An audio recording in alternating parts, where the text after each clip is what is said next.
Welcome back to another episode of the Collaborative IEP Podcast. I'm Ashley Barlow, your host, and I am so happy you are here.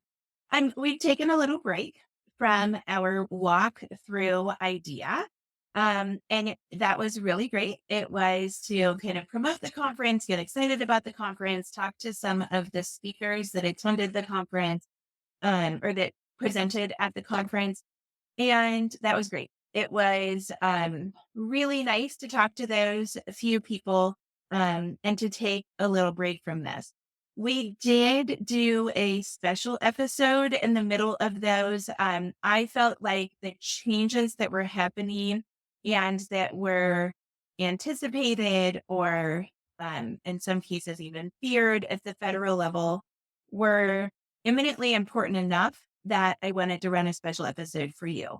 I have decided to make that a series so that you can tune in or tune out. You can opt in or opt out to that information.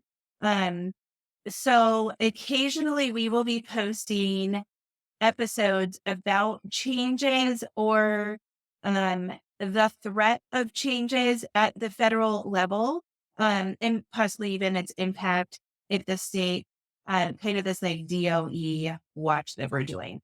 If you want that in real time, I am trying to do at least a weekly update on those issues on my stories on social media. And if you are listening to this and thinking, oh no, this is going to become another one of those political, um, podcasts or whatever, I will tell you that the compliment that I have gotten from strangers, friends, family, and alike is that I am able to deliver that information, an information that you've in language that you can understand, which I know is something that I can do as a teacher and an attorney. I can read this stuff and make you and help you understand it. But be in a way that feels nonpartisan and fair, I guess is the right way to say it. Respectful is maybe a better way to say it. And so I'm grateful for those compliments. I feel like that's our only path forward, our only path through everything, right? Like that's kind of my whole shtick here. And in my law practice and in my advocacy practice is, reasonable muddling through conflict. And if we don't do that with a lot of respect, then we aren't going to have success. So, if you would otherwise be turned off, maybe that will help you to access it. And if you don't want to access it, then don't access it.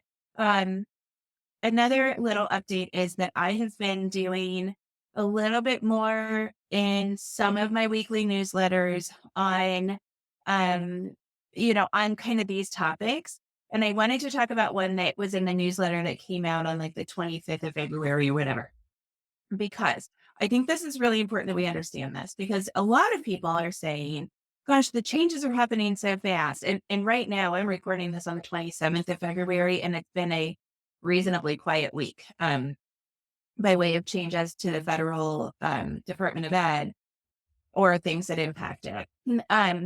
But a lot of people are like, I'm just so overwhelmed. I can't do it, and that's totally understandable. Like everywhere you turn, everywhere you look, every conversation you have seems to focus somehow on politics and this like polarized, conflict ridden, kind of like really high energy news stuff.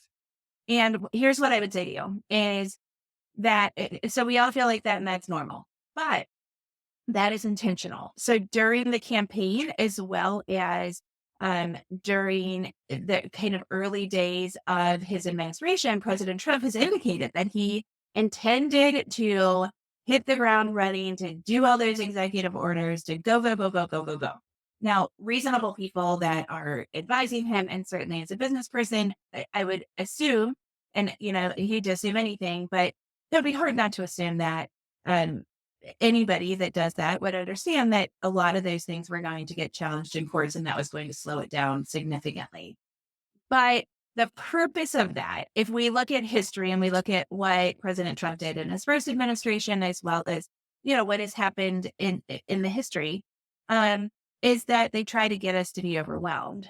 And then, while maybe like the Department of Education won't get abolished, they will get smaller by way of staffing and funding and regulation and policy and those kinds of things by orders and bills that are smaller in nature and have a much lower profile than what's happening now. And those will get slid in to something really nuanced, like, I keep saying a sanitation bill, which seems completely unlikely, but a little provision will get attached to another bill and it'll get passed.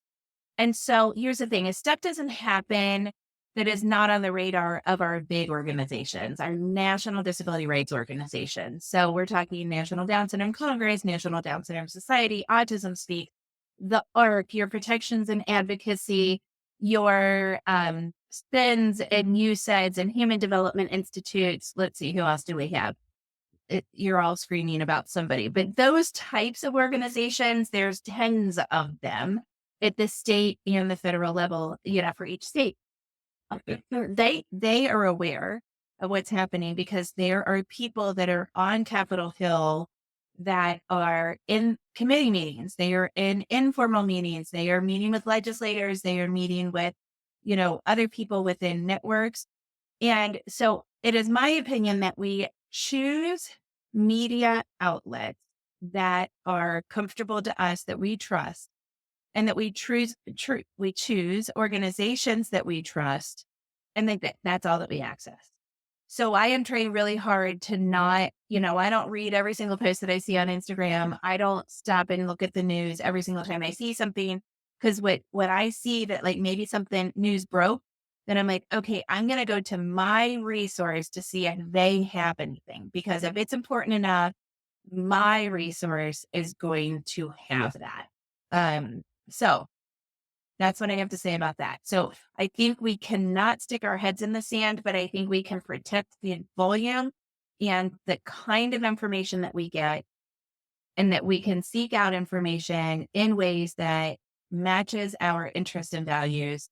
And that, while also obviously staying open to other perspectives, because that's how we learn and that's how we get stuff done. Okay. Enough about that for right now. I do hope to get another special episode out here in a little bit, because we do have some updates on that 504 case. So stay tuned. Now, today, we're going to talk about something that the next provision of IDEA. We're continuing our walk through IDEA. I must not have done a very good job at saying, hey, we're going to take a pause from this to talk to some guests, because I got a lot of emails and messages from you all saying, when are we going to get back to IDEA? So we're here. And we will continue to take breaks, but I'm really enjoying this, and it sounds like you are as well. So here we are.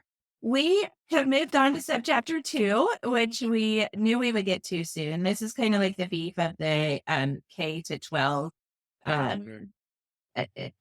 education portion of it, but it starts off a little bit slow. The first thing to notice is that there is no section 1410. I don't know why.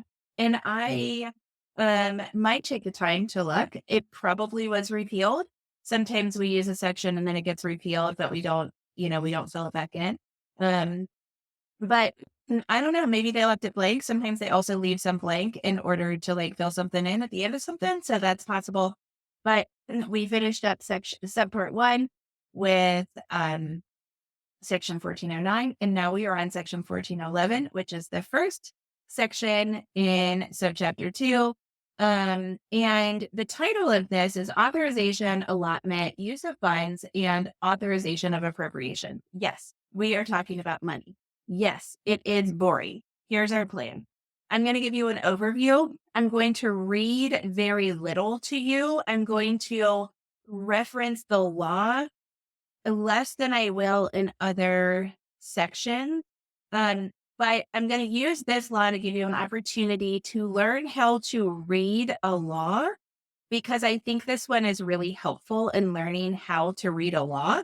So we're going to take like a little 2-minute detour in how to read a law. And then I'm going to give you the bullet points on this. And of course, as always, we will reference a couple of specifics in the subchapter. In the section. But, it's probably not as important for us to understand funding and how funding works. Now, in light of the potential changes, like ginormous changes to the Department of Ed, I do think it's a little bit more important. So we're going to touch on this and we're going to go.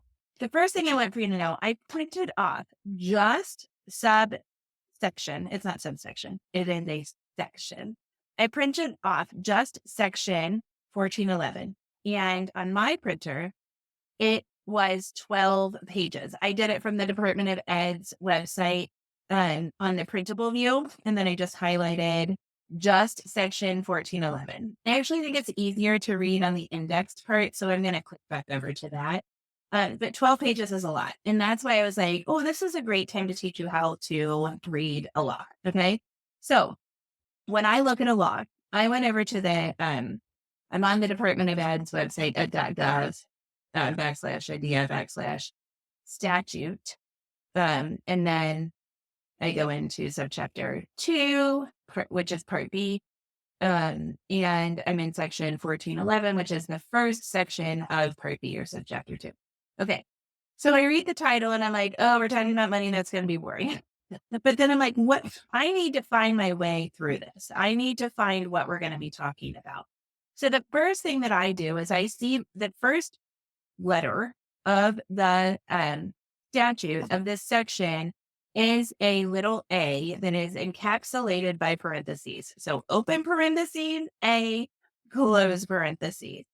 What I am going to do, the very first thing when I read a law, is I am going to find the B that is encapsulated by parentheses, and I'm going to find the C that is encapsulated by parentheses. Yes, that does autocorrect to a copyright sign, and you have to go back and manually fix it. And then D all the way down. This has subsections A through I. Then I come back up to A because now I'm like, okay, so here's what we're talking about. A, I'm not going to read them all to you, but for example, A, we're going to talk about grants to the state. B, we're going to be talking about the Secretary of the Interior and outlying areas and freely associated states. Remember, this is all about money. C, we're talking about technical assistance.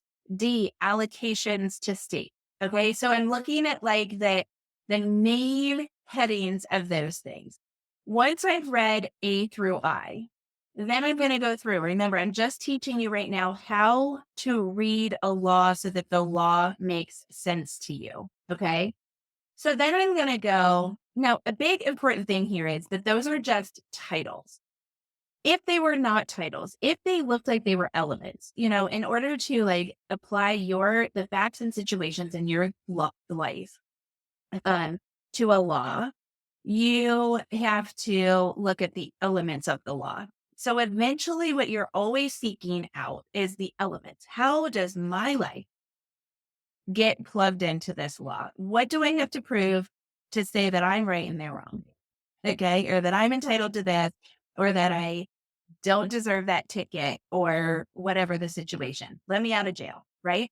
So we're always looking for the elements because those titles, grants to state, it doesn't look like an element. It's not like the example that I just gave us on a podcast not too long ago, kidnapping.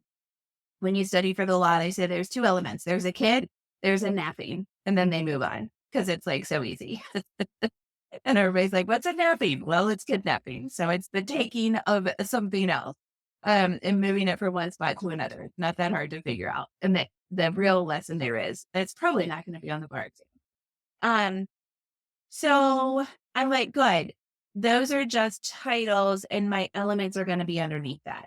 Okay. So then under A, I see a 1 and a 2.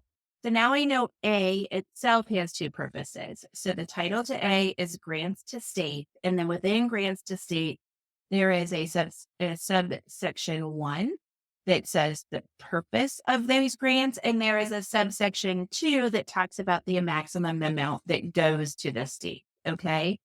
Under subsection 2, I don't know if I've ever said this to you, but every time you hear that ding from my computer, I have all notifications turned off. I want you to know that. The only notification that I cannot turn off of my computer is page 6. Occasionally Facebook, Neither of those things are up. I occasionally go to page 6 to learn about Taylor and Travis. I will fully admit I don't keep it up all the time. Somehow it interrupts us. And I'm sorry that it does, but now you can know that, I just like saw something about Gene Hackman's death and it interrupts meetings, it interrupts IEP meetings, it interrupts all kinds of things, and I can't turn it off. Okay.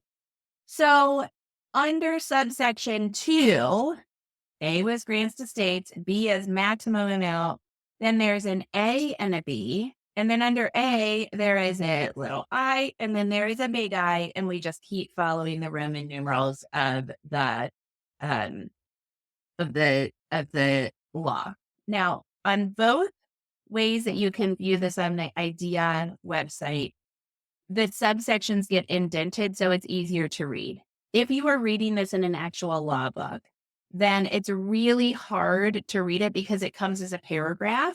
So I normally recommend you copy and paste it or you type it back out and you enter an indent just as it is in these papers because it's way easier to see when it looks like an outline. This is why lawyers like outlines, because we read things in outline and we are looking for the elements. We need to know what we need to prove. Okay. All right. So that's how you read a law. It's about looking for the elements. It's about looking at the subsections, and it's about making it visually appealing enough that you can make sense out of all of those words. Okay. So now let me hit some of the highlights of IDEA Part B, Section 1411, which is about funding and allocation of funds. Okay, remember how I said this baby was 12 pages, the way that it printed at my house? So we're going to go through 4 pages pretty quickly. It could be that we come back in a special episode or in another episode and review this if these things get threatened, and I'll explain to you how they work. But for all intents and purposes, we don't really need to know where the money comes from right now at the end of February 2025. Okay. So the first thing is the way the funding works. So funding comes from the federal government down to states, and states implement the monitoring and the implementation of special education services via their local school districts or school divisions or whatever you call those in your state. So IDEA authorizes the US DOE to provide that federal funding down to the states for special education and also for related services like our PT and OT and that stuff. There is a very specific formula that considers like the number of children with disabilities in that state and then the overall state population and blah, blah, blah. And it figures it out. That formula in IDEA does not, it is spelled out for several years in a row. And then but it doesn't include 2025 or any time near it. And I can't even find the list. I don't know how they come up with it year after year. I would imagine they do 2 or 3 years in a row. But when we hear like IDEA is not fully funded, that's like these numbers are not the fully funded ideal numbers that were originally anticipated. If we ever have to come back and look at how it is calculated for 2025, 2026, we will do that. But at the moment, I'm going to let that be something that I don't necessarily care all that much about. So states, of course, as we know with like Medicaid and whatever, when you take federal dollars, you have to follow some federal rules, right? So all 50 of our states and some of our outlying territory agree to take this money from the federal government to fund our schools. And then they say, yes, we are going to follow some rules. So in order to get to those rules, we actually are in D. So what I just covered kind of gives us everything from sections A, which is grants to the states, section B, which is about outlying and freely associated state, and section C, which is about technical assistance. They reserve a little bit of money before they send it to the states for technical assistance. Okay. And then we're in allocation for states. And subsection 1 of that says, after we save the money for technical assistance, the money goes to the states. Okay. Got a couple of special rules for a couple of things. We talk about how to increase money, and what happens if money gets decreased. And then we talk about state level activities. One thing that I think is really interesting in state level activities, and by the way, we're already on page 4. So as I said, we aren't going to, look at this all that much, is um, generally speaking, there's this formula. Then there is a different formula for small states because the math doesn't work out if your population, if your, I guess, denominator is low enough, your funding could be really skewed in one direction or another. And if you listen to the special episode, you'll remember that some states are just naturally underfunded because of the way these formulas work. And if they're underfunded, and if these like no strings block grants start to impact our special education system and our education system, by the way, the funding goes and money starts going out to private schools, that could significantly work to the detriment of underfunded states because they're going to lose even more money. But they're still going to have a population of students in their public schools that they have to educate. And don't forget, they have to follow the rules. So, of course, one of the rules is they have to provide them a FAPE. FAPEs are expensive. Appropriate educations are expensive. I'm sorry if the background noise is bad in this episode. I have done a best to keep my back warm, but I'm extra fidgety today. So I think that's interesting, and that is not something that I've ever taken the time to read. So that's my first note of interesting. So let's see. What else do states have to do? The states also have certain compliance things, like basically they can get audited and they have to stay in compliance relative to best practice and, following all the rules. And then they also have to report. So remember in the 2004 reauthorization of IDEA, there was this big focus on progress, like monitoring, right? Monitoring. And so they have to report some of their data, a lot of their data, because the federal government wants states to monitor and then to send it to them so that they can see what the return on investment is, right? Like we are giving over $1 billion to states for special education. We want to make sure that it's working. Okay. So then the next thing that I think is super interesting that I did not know about until I prepared for this episode is this idea of a high cost fund. Essentially, every state, I think, must, but shall, they must. They see the difference in language is important. Can and shall mean two very, very different things. States have to establish something called a high cost fund. Essentially, what they have to do is they have to develop, and they have to amend it annually if necessary, a definition of what a high need child is. And those children would get an expenditure of 3 times the expenditure for an average child, like the per pupil expenditure, 3 times that. And then that goes into a fund that school districts can access if high need children need additional funding. I think that's super interesting because, at the end of the day, this comes down to how many kids do you have that qualify, and then that impacts your numbers. In Kentucky, I don't know if it's every state, but in Kentucky, those numbers are due on December 1st. It's the December 1st count. Then that impacts funding. So I did not know, though, and it makes sense that the law allows for a little more funding for a child that has a few more needs, a high need child. So I did think that was super interesting. So basically, every state gets this base level of funding, which is somewhat based on the amount that they got in 1999 when this part of it was updated last, I guess. And then it can be impacted for these like high need students, for example. There's another provision that indicates that additional funding can be provided if the total school age population, like all of the people in there in the school, um, yeah, not all of them, but like if a higher percentage is a student that's living in poverty, then they might get more money for special education allocated to them.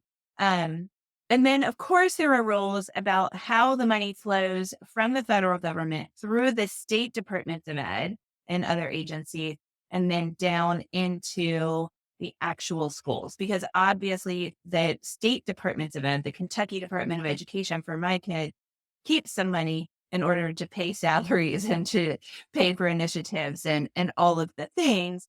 And so there's rules for that. Okay. Then the next set of rules that we see is the rules about how to use the money, right? Like where the money goes. So generally speaking, the money can be used for special education services, for related services, training, assistive technology, program development, and monitoring. That's where the money can go. And then it can also be like there's a provision and they're saying it can get reserved for like Department of Ed um, purposes, state level activities like monitoring, professional development, of course, early intervention, things like that. Okay. So there's provisions on how they can spend their money as well. Okay. And so then the only other thing that this um, section does, 1411 does, is it references money that goes out to preschool programs and like those 3 to 5 programs because this is like our main funding section. Okay. I think that that is enough about funding for now. Of course, if you're curious about the actual calculations, go in and read 42 USC, section 1411, and you will see that. The next section that we are getting to is section 1412, which is called state eligibility. That's where we will start next week. It is also quite long and it does have some complicated provision.